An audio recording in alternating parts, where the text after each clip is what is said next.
Hello everyone, Bo Stapley here. In this video I'm going to go over episode 5, Ugak the Omen, and give a campaign diary and analysis of how I thought the session went, things I could have improved on, and predictions for the next session. So when we last left our adventurers, they had just entered into the silver mines to try and save Ida from these orcs that have taken her capture. Thadon had gone back to the inn, which we discussed off camera, and decided that he would just be 2 rounds behind them, whatever they decided to do. So light has become a massive issue for them in combats. So what happened is they get to the end of this hallway, there's a fork, and they go left, and they can't see the whole picture, so Tink throws a rock that he is lit with magical abilities, and it casts a 5-foot light, and he sees the little area, and he says, cool.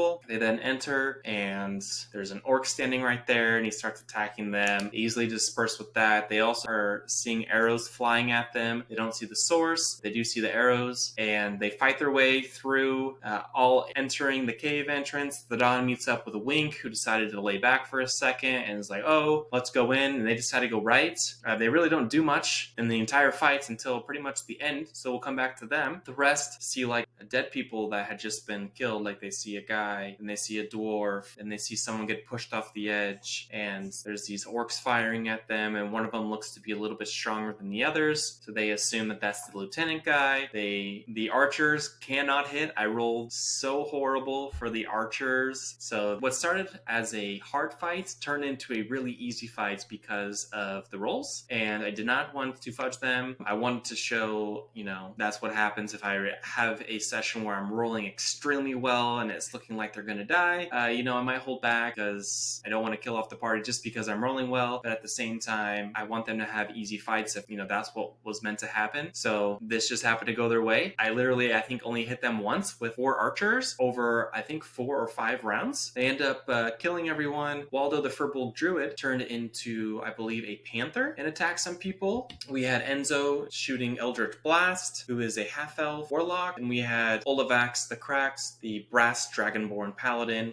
doing his thing, and they made their way down a ladder, which kind of bypassed, because how the map worked, which I'll put up over here, is they had their option to go all the way around, but they decided to just go straight down the ladder, which kind of cut down on some time, but also kind of worked with the vertical aspect of maps, which I thought was kind of fun. Pushed off a body and made their way into another room, which was pitch black, and they found Ida there at knife point, saying, don't come any closer, no sudden movements. So some of them entered. It kind of became like this Mexican standoff. There was a guy guarding like wood in the corner, which was the entrance to where the rust monsters were coming from, which they didn't know about. They had the guy holding the knife to Ida, who was not being gentle with her whatsoever. I described it as, like when someone rough handles a child and it's like dangerously rough, like that's the vibe that they were getting from this orc, as well as they heard noise from orcs coming from the other side, but they weren't completely visible yet. So what they did was some of them entered the room. I believe it was 2 of them. There was Olavax, who couldn't see, there was Enzo, and then there was Waldo turned as a giant panther, and then atop where they were looking over like this outcropping, looking through like the slit in the rocks, down were Thadon, the rogue bugbear, and Wink, the Eladrin elf wizard, to try and like all attack at once to make sure he couldn't kill. What happened was, in this tense moment where basically a drop of a needle would have set this guy off, is Waldo decides to go invisible, and I counted that to be a sudden movement. The biggest thing in the room is now gone. He doesn't understand why it's gone, if it's summoning or what. He just knows, okay, it's go time. Like either the biggest thing in the room is now not a threat, or the biggest thing in the room is I can't see it anymore. So he slits, everyone attacks. He had 25 HP. They did 23 points of damage, not enough to kill him. So he slices her neck and she falls forward dead, and then the battle ensues. Ugak the Omen comes out declaring like, the Collector will hear about this, or Jawbreaker Govak will hear about this. I wanted to make sure that he said all the names. They had the opportunity to capture one of them, and they actually brought him unconscious into the standoff. They ended up leaving him unconscious after they dispersed of Ugak the Omen. Again, a lot of these orcs were half health due to them just having fought outside, and they really didn't get a time to rest, and a lot of their resources had been replenished. That was a way for me to kind of scale down the encounter, because if I had them all full strength, there's just literally no way that they would have survived, other than me missing most of the time. So they ended up killing everybody, and I'm trying to think if there's anything notable that happened. I think the most notable thing was the dynamic between the party. The Don didn't really do much. He made a lot of demands like, hey, who's the idiot who killed Ugak? Like, we should have left people conscious. Again, they really struggled with the light. They went into this Mexican standoff room and no one brought lights. People kept asking about lights and no one brought out torches or anything. They just like, oh, since it doesn't pertain to me, like I don't need to really focus on this thing. But they could have literally just taken one action to pull out a torch and light it and thrown it on the ground, and that would have lit the whole room. But alas, they did not. So I try to make the fight feel very dramatic. It's really hard when you have 6 players. I really felt like I couldn't keep the intensity up. I don't know if that's how it felt for them, but for me as Dungeon Master, I really struggled to keep the intensity up. I felt like I was describing things perfectly fine. The map was pretty clear. I did have to make some clarifying decisions as far as like the height and depth of certain places. But after they killed everything and had discussed, they decided to go check out the rust monsters, and how it made the entrance to the portal room was if an elf character was within 10 feet of a certain spot on the wall, a magic mouth would talk and give a riddle, which I will tell you now. The riddle was in Elvish. I can be salty, cold, or sweet. I grow, though I don't drink or eat. I come in many shades and colors, used to heal and focus, like glass, but tougher. You'll find me very low or high. So can you tell me, who am I?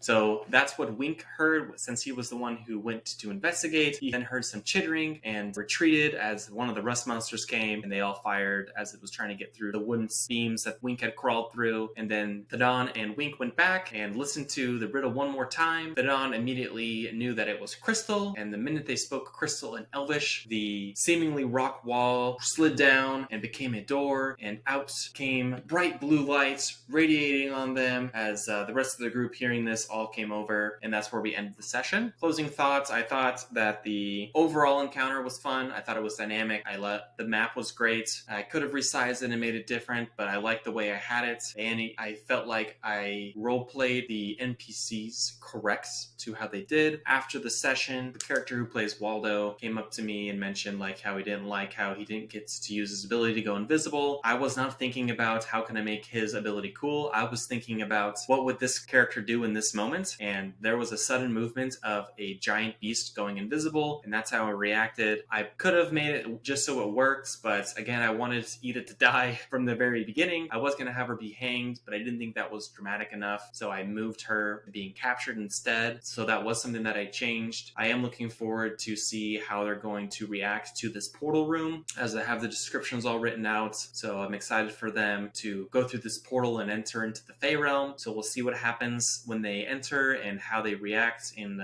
discuss these plot lines. I'm also excited for this because Ivan, who is Olivac's squire, who he treats like garbage and has all of his gear, did not enter the mines as he was ordered to stay out. So he will not be going into the portal unless they remember to go and get him, which I don't think they will do, as well as there is a sword inside of this room, and the second it is touched, this door that has revealed itself will be closed. So there will be a point of no return when they touch the sword. So I'm excited to see how they do moving forward, and I appreciate you watching this and hope you found something useful, and if not, I'm sorry.